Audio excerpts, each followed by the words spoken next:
શિક્ષકગણ તેમજ વાલા વિદ્યાર્થી ભાઈઓ અને બહેનો, આજે આપણે રક્ષાબંધનના તહેવાર નિમિત્તે એની ઉજવણી કરવા માટે આપણે બહુ એકઠા થયા છીએ.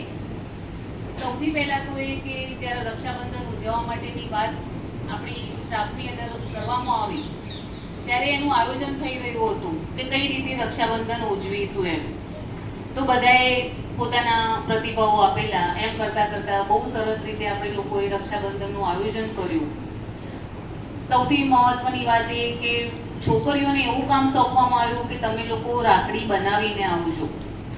આપણે તૈયાર પણ લાવી શકતા હતા, પણ બનાવવાથી એક જાતનું આપણું હસ્તકૌશલ્યનો વિકાસ થાય, એ વસ્તુ આપણને બનાવતા આવડે અને આપણા માનસિક રીતે આપણે વિચારો કરીને કયો આઈડિયા કરી શકીએ એની આપણામાં અંદર ક્ષમતા વિકસી જાય. છોકરાઓને બી કંઈ કામ આપવામાં બાકી ના રાખ્યું એટલે છોકરાઓને એવું કહેવામાં આવ્યું કે બહેનો માટે તમે મીઠાઈ બનાવીને લેતા આવજો. કદાચ તમે ના બનાવી શકો તો તમારી મમ્મી બનાવી દેશે. પણ સૌથી આનંદની વાત એ રહી કે બધા છોકરાઓ તૈયાર હતા, બેન અમે બનાવી લઈશું. આજે આપણી શાળામાં રક્ષાબંધન નિમિત્તે અનેક પ્રકારની મીઠાઈઓ આવી ગયેલી છે અને એની જાતે બનાવેલી. આપણે રાખડીઓ પણ જોઈ, બધાની અલગ અલગ જાતની બનાવેલી કે જેનાથી આપણને પોતાને આનંદ થાય કે આ અમે બનાવ્યું, આ અમે કર્યું. બાકી તમારા બધાના સહકાર વગર અમે એક શિક્ષક તરીકે કંઈ કામ ના કરી શકીએ. જો તમે અમને સપોર્ટ કરી રહ્યા છો તો જ અમે બધું કામ કરીએ છીએ. હવે એક વાત એ કહેવાની કે આપણે રક્ષાબંધન ઉજવીએ છીએ તો એના પાછળનો આપણને મહિમા ખબર હોવો જોઈએ.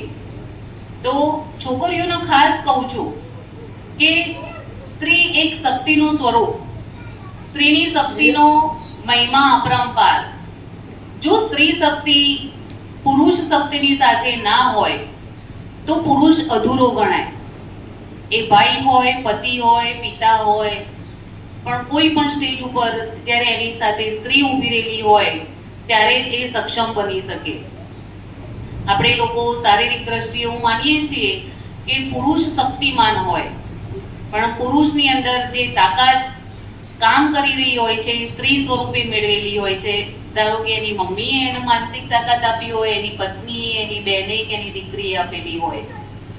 એટલે છોકરીઓને હું એવું કહીશ કે તમે લોકો શારીરિક રીતે અને માનસિક રીતે સક્ષમ બનતા શીખજો. આપણો ભાઈ ક્યારે બી તકલીફમાં હોય તો આપણે અબળા બનીને ઊભા નથી રહેવાનું. અબળાનો મતલબ ખબર હશે કે જેની અંદર બળ નથી તે અબળા. તો આપણે અબળા નથી બનવાનું. આપણો ભાઈ આપણાથી નાનો પણ હોઈ શકે, આપણો ભાઈ ભલે મોટો હોય પણ જીવનમાં કોઈ દિવસ તકલીફમાં પણ આવી શકે. તો એ દિવસે આપણે કહેવાનું, ભાઈ ગભરાઈશ નહીં, હું બેઠી છું તારા માટે.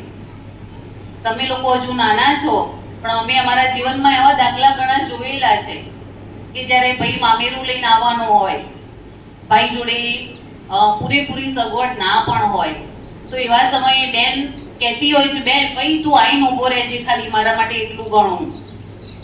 તો આપણે એવી બેન બનવાનું છે. આપણે ભણેલા ગણેલા હોશિયાર એવા બેન બનીને બતાવી દેવાનું. આપણે અબળા બનીને આપણા ભાઈની સામે આપણી તકલીફો જ રોતા રહીએ એવા નથી બનવાનું.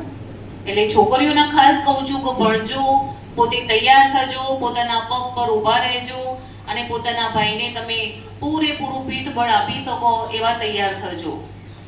ભાઈઓ ઘણીવાર પોતાના જીવનમાં એટલી બધી મુશ્કેલીમાં મુકાયેલા હોય કે બેન સાસરે બેઠી હોય તો પણ ભાઈની ચિંતા કરતી હોય. પણ જો બેનનો ખાલી એક ફોન જાય, ભાઈ શું થયું, શું તકલીફ, હું છું તાર માટે, તો એ વખતે ભાઈને ઘણી હિંમત મળી જતી હોય છે. અને એ જ પરિસ્થિતિ બેન માટે પણ હોય કે બેન જ્યારે કોઈ પણ તકલીફમાં આવે અને ભાઈનો ફોન આવી જાય તો ખૂબ ગૌરવથી બેન કહેતી હોય છે, આજ મારા ભાઈને મેં બધું કીધું, આજ મારા ભાઈને મેં કીધું છે, મારો ભાઈ આવી જશે. હે ને, આપણને એટલો વિશ્વાસ હોવો જોઈએ. એટલે ભાઈ બેન એકબીજા માટે વિશ્વાસ પાત્ર બનવાનું, એકબીજાનું પીઠબળ બનવાનું. પછી થોડીક વાત હું એ કહીશ કે લોહીના સંબંધોમાં જ ભાઈ બહેનનો સંબંધ હોય એવું નથી. આપણી પાડોશમાં રહેતો ભાઈ પણ કોઈ દિવસ આપણી તકલીફ દૂર કરી જતો હોય, આપણી ધર્મનો ભાઈ બનાવ્યો હોય એ પણ આપણી તકલીફ દૂર કરી જતો હોય. એટલે ભાઈ બહેનના સંબંધો એક પવિત્ર સંબંધો છે. હવે થોડીક ધાર્મિક રીતે હું તમને સમજાવું કે આપણે રક્ષાબંધન કેમ ઉજવી રહ્યા છીએ. તો રક્ષાબંધન એટલે સ્ત્રી શક્તિ તરફથી પુરુષ શક્તિને મળતું એક રક્ષા કવચ. એ રક્ષા કવચ સંદર્ભે આજે આપણે એક દ્રૌપદી અને કૃષ્ણનો વેશભૂષાનો કાર્યક્રમ કર્યો. તો જ્યારે કૃષ્ણ ભગવાન યુદ્ધ ભૂમિમાં લડી રહ્યા હતા, એમની આંગળી પર એમને જ્યારે વાગ્યું તો દ્રૌપદીએ તરત જ કોઈ પણ જાતનો વિચાર કર્યા વગર પોતાની ચૂંદડીમાંથી એમને જ્યારે કપડું એને કાઢી એને બાંધી આપ્યું તો એનાથી તરત એમનું લોહી રોકાઈ ગયું હતું. અને એ દિવસે કૃષ્ણ ભગવાને કહેલું કે જે દિવસે તું તકલીફમાં હોઈશ એ વખતે હું તારા ભાઈ તરીકે હાજર બેઠો છું. અને આપણે પેલું ભજન કહીએ છીએ ને, જરૂર પડી રણછોડરાય તારી જરૂર પડી, દ્રૌપદીને જરૂર પડી, 999 ચીર પૂર્યા હરી. તો 999 ચીર પૂરવા માટે કૃષ્ણ ભગવાન આઈને ઊભા થઈ ગયેલા અને એમણે એ જે ઋણ એમની ઉપર હતું, એક ચિંથરાનું ઋણ હતું, એ ચિંથરાનું ઋણ એમણે 999 ચીર પૂરું કરેલું.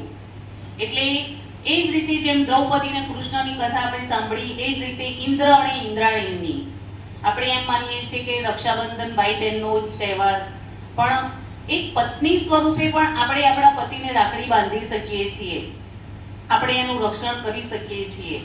એ જ રીતે બલિરાજાની અને લક્ષ્મીજીની પણ વાર્તા છે. તો બલિરાજાએ એક વખતે એમના ત્યાં હવન કરાયેલો અને બ્રાહ્મણ સ્વરૂપે વામન સ્વરૂપ લઈ કૃષ્ણ ભગવાન પોતે ત્યાં પધારેલા.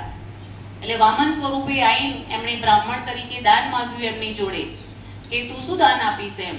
એટલે બલિરાજાને એમ હતું મારી જોડે તો ખૂબ વૈભવ છે, હું તમે જે માંગો એ આપું. એટલે વામન ભગવાને કીધું એમ કે હું ફક્ત 3 ડગલાનું જ દાન માંગીશ, હું 3 ડગલા ભરું અને જેટલી જમીન હું રોપું એટલી મને જમીન તારે આપવાની. પણ એ 3 ડગલાની અંદર વામન સ્વરૂપે ભગવાને આખો પૃથ્વીલોક લીધો, બલિરાજાનું રાજવૈભવ લીધું, હજુ 3જું ડગલું બાકી હતું. હવે આખી દુનિયા અહીં ગઈ, કઈ બાકી હતું નહીં આપવાનું, તો શું લઈ શકાય?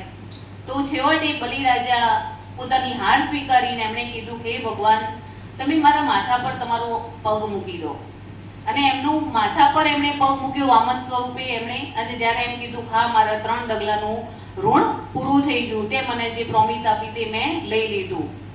એના પછી બલિરાજા એમને એવું કહે છે કે તમે મારું બધું જ સર્વસ્વ લઈ લીધું છે, તો હવે તમે મારા પર એક ઉપકાર કરો, મારા રાજ્યની અંદર તમે એના દરબારી બનો, મારા રાજ્યનું રક્ષણ કરવા માટે. એટલે વામન સ્વરૂપે વિષ્ણુ ભગવાન અહીંયા રોકાઈ ગયા. એના પછી લક્ષ્મીજી તો પોતાનો પતિ સમયે ઘરે ના આવે એટલે પત્નીને ચિંતા થાય. એટલે લક્ષ્મીજીને ચિંતા થઈ કે મારા પતિ હજુ કેમ ઘરે નથી આવ્યા. તો એમણે નારદજીને બોલાયા કે મારા પતિ આયા નથી કરી, તો તમે કંઈ કરી શકશો? એટલે નારદજી કે ચલો શોધી દઈએ તમારા પતિના. નારદજીને ખબર પડી કે તો બલિરાજાના ઘરે ત્યાં ચોકીદારી કરી રહ્યા છો. એટલે નારદજી આયા. નારદજી આવીને બલિરાજાને કહ્યું કે ભાઈ તમે લક્ષ્મીજી એકલા પડ્યા છો અને આ કંઈક રસ્તો કરવો પડશે. પણ લક્ષ્મીજી તો બહુ ઉતાવળા હતા, એ તો બ્રાહ્મણીનું સ્વરૂપ લઈને અહીંયા આવી જ ગયા અને આવીને એવું કહ્યું કે મારા પિયરમાં કોઈ નથી, તમે જ મારા સથવારો બની જાઓ બલિરાજાના. હવે બલિરાજાના ત્યાં એ રોકાઈ ગયા. એમને ખબર હતી કે મારા પતિદેવ અહીંયા ચોકીદારી કરી રહ્યા છો. ધીમે થોડો સમય રોકાયા પછી જ્યારે બલિરાજાને ખબર પડી ગઈ કે આ વામન સ્વરૂપે વિષ્ણુ ભગવાન છું મારા ત્યાં અને બ્રાહ્મણી સ્વરૂપે લક્ષ્મીજી આવ્યા છો, એટલે બલિરાજાને પોતાનો ખૂબ અફસોસ થયો કે મેં આ શું કરી દીધું. લક્ષ્મીજીએ કીધું કે હું તને મારો ભાઈ બનાવું છું. બલિરાજાને કીધું અને તું તારા બનેવીને મારી સાથે મોકલી દે, કારણ કે અમે લોકો તો બંને લક્ષ્મી અને વિષ્ણુ અમે બંને સાથે રહેવાવાળા છીએ. અને બલિરાજાએ પોતાની ભૂલ સ્વીકારી કે હું આટલા ટાઈમ સુધી મેં તમને અલગ કર્યા, એ માટે હું માફી માંગુ છું. એટલે આપણા ધર્મની અંદર રક્ષાબંધન નિમિત્તે ઘણી બધી વાતો જોડાયેલી છે, પણ રક્ષાબંધનનો સાચો અર્થ ભાઈ બહેન તરીકે આપણે એટલો જ કરવાનો કે હું મારી બહેનને સાચવીશ અને બેન એવું માનશે કે હું મારા ભાઈને સાચવીશ અને બહુ જ પ્રેમ ભાવથી અમે જીવીશું. અસ્તુ.